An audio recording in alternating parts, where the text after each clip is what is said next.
Europe दुनिया के खूबसूरत तरीन हिस्सों में शुमार होता है और यूरोप का एक मुल्क है जिसको और ज़्यादा खूबसूरती के लिए जाना जाता है और वो है फिनलैंड।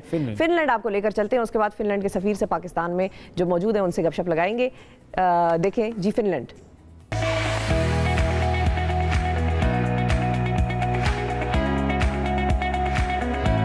फिनलैंड आज यौम आज़ादी मना रहा है।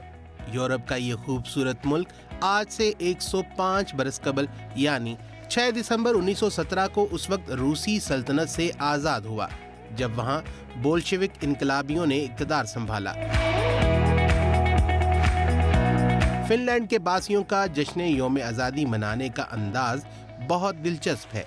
वो बाजारों में अपनी दुकानों की खिड़कियों को कौमी परचम के नीले और सफ़ेद रंगों में रंग देते हैं और बेकरियां इन्हीं रंगों में केक बनाती हैं। लोग शाम के वक्त खिड़कियों में 2 शम्में जला देते हैं और उनका नज़ारा करते हैं। ये शम्में इन्हीं जंगे आज़ादी की याद दिलाती हैं जब फिनलैंड के शहरी स्वीडन और जर्मनी जाने वालों को आगाह करने के लिए इसी तरह शम्में जलाकर इशारा देते थे कि उनके घर रूसियों से पनाह फराहम करने के लिए तैयार है। फिनलैंड के बासियों को दुनिया की खुश तरीन कौम समझा जाता है। उनके पास दुनिया का बेहतरीन निज़ाम तालीम भी है और आजकल जब हर तरफ माहौलियाती आलूदगी की बातें हो रही हैं तो फिनलैंड की फ़िज़ा को दुनिया की साफ तरीन फ़िज़ा करार दिया जाता है।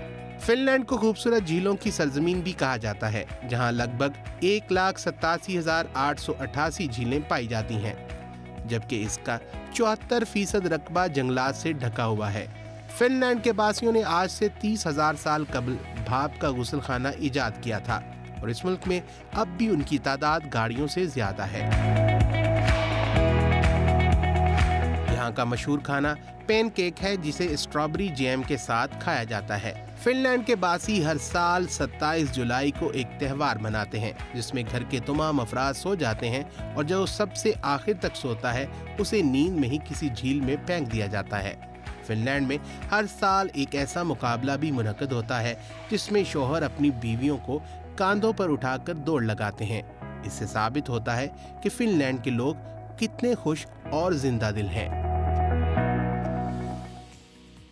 ये था जी फिनलैंड और फिनलैंड का आज यौम आज़ादी है। यूरोप का ये खूबसूरत मुल्क जो है वो आज 105 साल का हो गया है। इसके बारे में मज़ीद जानेंगे। फिनिश इनकी जो लैंग्वेज है वो भी बड़ी मशहूर है यूरोप में और एक बड़ी ख़ास चीज़ है यहाँ पर, वो है जी अरोरा, जो नॉर्दर्न लाइट्स होती हैं और वो नज़र आती हैं आपको और उनको आप देख के आपको ऐसा लगता है जिस तरह लाइट्स आसमान में मूव कर रही हैं। लेकिन इससे ज़्यादा बेहतर जो चीज़ मुझे लगती है वो है फिनलैंड का जो एजुकेशन सिस्टम और हैप्पीनेस इंडेक्स में ये नंबर 1 है। ये क्या मामला है? We are honoured to have His Excellency Mr. Hannu over here, who is the ambassador of Finland in Pakistan. Hello, sir. Assalamu alaikum. Welcome to the show. Thank you very much. And happy Independence Day, first of all. Thank you very much. So we are happy to have you in the studio, but you have to tell us about why Finnish people are so happy and what takes them to the top of the world in the happiness index. Well, for happiness, you need a couple of things. You need security, so you don't have too many worries, and then but we think anyway, you need to place. A place to think. And for the first one, we have a very wide social security system, so we don't leave people behind. We have the idea that people have the right to education. Right. So one of the things is that I say, yes, there are private schools in Finland. They are never the best schools. Yes. They're the public schools that are the best schools. Yes. So you have these kinds of things that if you want to get onwards, you have it. So you have this kind of basic security. And the education is free. Yes, yes. So it is a. When I was studying at the University of Helsinki, so what happened was that I had to pay the student club fee. Okay. Oh, okay. But otherwise, the registration would be in today's money about $5.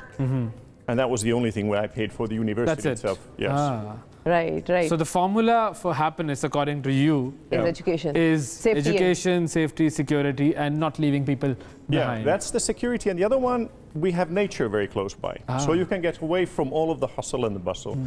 I took it as an example that from the place where I live in one of the suburbs, I need about 200 meters and I'm in a forest. Okay. So you can be there. There are walkways all over the place. We used to have about 50 to 70 years ago, in the forest in the same municipality where I live, they used to have wolves there. Now they're gone because they don't like so much noise that we're making. Right. So in Pakistan, there was a huge debate that Pakistan has to be a welfare state. Yeah. And when we talk about welfare states, Europe and certain states like Finland, Sweden, Denmark, Norway are the greatest examples of being a welfare state. What do you think should be the next steps for Pakistan for becoming a welfare state? And a happy state. Well, it took us about 150 years, so it's not a short-term project. We had our last. We are already 75. Yeah. Not too far. Halfway through. Yes. So no, we weren't independent then. We had the last famine then, in the 1860s, the same time as the Irish had their so-called potato plague. So from there, came the idea that we can't let people starve. We're in a place which at that time was cut off because of ice, so we couldn't have navigation to our ports. With wooden ships of the old. Nowadays we have icebreakers, so it's not a problem.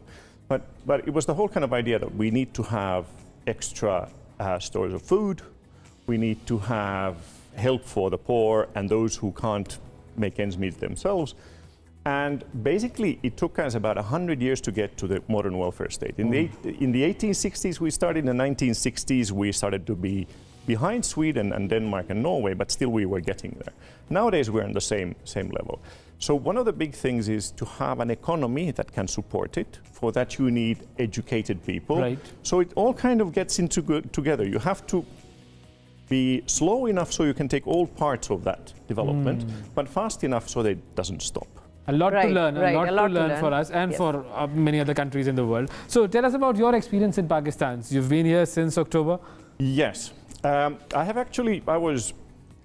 Finland had to close its embassy here for economic reasons 10 years ago. I was appointed non-resident ambassador in May, and with my task was to reopen the embassy here. So the first time I came, and this was the first time I've ever visited Pakistan, was in June. It was hot. But one of the things, I was asked the same thing then, what do I think? One of the very nice things here is that people are so helpful. So when you go somewhere, they're always like, yes, but if you have this problem, please call me, please send me WhatsApp, please whatever. So that's one of the things that got stuck to my head already in June. That made you happy? Made me happier. Happier, yes. So the thing here is that with all of these problems that you have with fighting normal bureaucracy, which you have all over the world, it's not only in Pakistan. So you always have this kind of soul. I said, yes, well, let's get onwards with this thing, and I know how it's done. We can help you with this. And there we can talk to the supervisor of this person and so forth. It's always there. So whichever place you go, there's always a happy face. Yes. Right. So what places in Pakistan have you visited so far, and what are your plans? Where do you want to go? I have gone to the 3 big cities in the sense. I haven't been to Rawalpindi because of the long march. That was for a long while it was difficult. But I have been to Karachi, I have been to Lahore. I was very impressed, by the way, by Lahore's old city. Really? Oh, yes. It is incredible. The historical mosques and everything. Everything there. I liked more the mosque which is called, of the minister, Waziri or something like that. It's like a jewel. It is really something incredible. Okay. And so I still have to go to Taxila. I haven't had the time. And I want to see also Old Rawalpindi. Then after that, it's a bit a question, how much time can I set apart? Depends on your schedule. Right. So because I need to go for work, I need to go to Karachi, I need to go to Lahore, so that's easy. But the others, they're going to be, I would like to go to the north. So what about the relationship between Finland and Pakistan? How far does it go? Like the history and what are the areas you are planning to collaborate? Well, the history basically, we have had, of course, before independence, and even actually before ours, we have had seafaring people who have been coming to what was then the British India. But we have had diplomatic representation, diplomatic relations since basically you became independent. And we have had offices here since, I can't remember, we were part of also of the UNMOGIP group. We were there for many years. Now we have stopped it because it is a good idea that you recycle in kind of that many different countries come in here. But we have had relations since the 50s in the sense of commerce. And that's, of course, for 2 countries which are quite far apart. So commerce is one of the things which is very important. interesting. Yes. And what you are exporting to all over the world, you also export to Finland, which are textiles, footballs, talking about the World Cup. We are not there, so don't ask. Right. We play ice hockey. So finally, we would like to ask you that those Pakistanis who are going to go to Finland on a visit, what places should they must go, and tell us something about Northern Lights also. Well, if we're talking about Northern Lights, that's the best time to go and see them when it's the darkest, because you see them best when there is not so much other light. That would be recommendable that you go there around Christmas time, New Year, to Lapland, one of the places there. At the same time, you can go to see Santa Claus's house. It's in Rovaniemi, which is the capital of Lapland. And then the other possibility is that if you want to go and see snow and other things, so you go there in this March or something like that, when it's like being on the beach. I mean, the sun is so strong that even people who come from tropical countries, they burn there. They have to put sunblock. Okay. If you go in there in the summer, there's so much light that you couldn't see any of the Northern Lights, because even in the south, there is only about, what would I say, 4 hours of kind of dusk. So it's not dark. You can see the whole of the night through. And if you go north of the Arctic Circle, so in the northernmost parts, it's 3 weeks that the sun doesn't set. Oh, that's interesting. Yeah. And in the summertime, one of the nice places to go to, well, two actually, you can go to either the archipelago, because if you look at the map closer, so there is an archipelago that runs from the middle of southern Finland all the way to Sweden. So you can have, you know, cruises, whatever in there. Or then you go to the Lake District. The Lake District, which is starts from about, what would I say, 150 kilometers from Helsinki to the northeast. So it is huge. It's something like, we have something like 100,000 lakes in the country. Wow. And if you count all of the ponds and whatever, so we have even more. It becomes like 200,000 maybe. Yeah, somewhere. Almost. But the thing is that it is one of these regions, which is one of the only big lake regions which is accessible easily. So that is also, I mean, and the water in many of these places is so pure that you can swim and drink at the same time. Wow. That's amazing. That's so those two things. And the easiest way to do it is going through the capital. There are quite a lot of flights there. So many people who would want to visit Finland. Beautiful We've country. got the best information. We've got it from the ambassador himself. Yeah, so the best guide gives the best information for the best country. Thank you, Your Honor, Your Excellency. Thank you very much. It was an honor to have you in the studio. And we'll have more interactions, inshallah. Oh, yes. You have my card. Definitely, definitely. Thank you. So nice of you.